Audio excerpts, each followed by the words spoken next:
ছোটবেলায় মা যখন পড়তে বসাতো। মনা, কাল তোর অঙ্ক পরীক্ষা না? যা বইটা নিয়ে আয়। হ্যাঁ মা, আমার কাল তো অঙ্ক পরীক্ষা। বল পাঁচের নামতাটা বল। পাঁচকে 5 পাঁচ দুগুনি 10 তিন পাঁচা 3 পাঁচা 3 পাঁচা কত?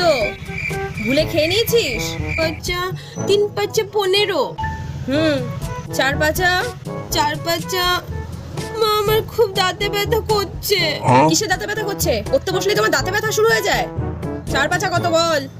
4 পাঁচা 20। পাঁচ পাঁচা 5 পাঁচা 5 পাঁচা বলছি বাবা না, 5 পাঁচা 20। কি? পাঁচ পাঁচা 20?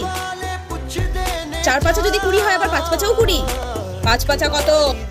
তোর আজকে হচ্ছে, কালকে পরীক্ষা, তুই কালকে গিয়ে কি লিখবি? সারাদিন কি করো? হ্যাঁ, মারবা না।